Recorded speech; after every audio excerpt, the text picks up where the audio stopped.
ستړي مسئ جلیل شیراني یم. نن په سوشل میډیا باندې یو پوسټ ډېر جارېده، میاخیل څه نوم یې و خو له ما هغه نوم ورسیر سو.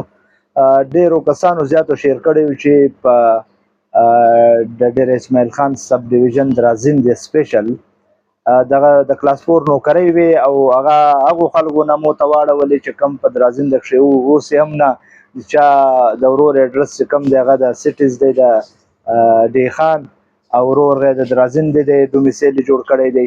هغو خلکو وړې دي نمو ته یې اړولې دي. زه ذاتي دا دغه هم دی که چېرته دغه نوکرۍ دلته غلط کار سوی دی، نه ده په کار چې په دراز نه کښې چې کوم مستقل اوسېدونکي دي خلک هغو ته میلاوېدل پکار و د کلاس 4 دغه نوکرۍ. او بیا هغه زیاته کړه چې د سب ډیویژن درازین دی د پې کې 115 کروړه فنډ هم وزیر اعلی وړی دی. دلته په ټي ایم اې کې غریبان خلک په دغه درازین دیوال لګېدلي وو. د درازین د خواوشا سیمې چې دی هغه خو په څه کښې حساب هم نه دي، خو د درازین د کښې هم غریبان خلک د هغو نوکرۍ لګېدلې وې، د هغو د نمو ځخه یې واړولې، په پیسو چا وکړې چا څه وکړه.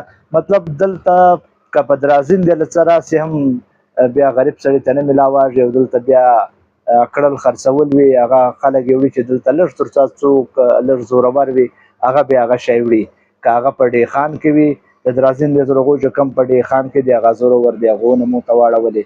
که بیا دلته درازین دی له راسي بیا دغه حساب دی هغه خلک یې بیا یوسي یوړي. مطلب انصاف یو ځای هم نشته، نه څوک د حق خبره کوي. که څوک راپورته سي هم دغسې سیاسي یا څه مسله راپورته کړي د خپل څه سیاسي مفادات لپاره هغه خبر بیا تر سره نه رسوي.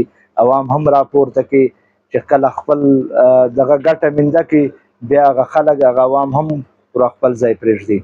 او نور زه د دې مخالفت کوم، غلط کار دی چې کم حق د کم ځای وي هغه ځای ته د ورساږي. خو خلکو کښې هم انصاف پکار دی چې هر ځای وي د غریب حق کتل پکار دی. که نه وي بس د خپل ځان لپاره یا سوشل میډیا باندې پوسټ کم او بیا کومه خپله میندې کې خپله مې ځان ته واړولې.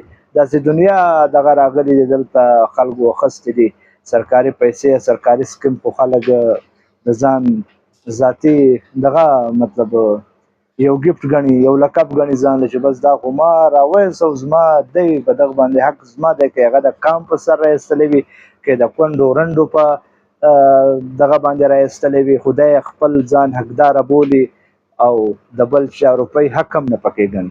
الله دې وکړي چې حق و حق ولرساږي. الله خوشحاله آباده لره چې هر ځای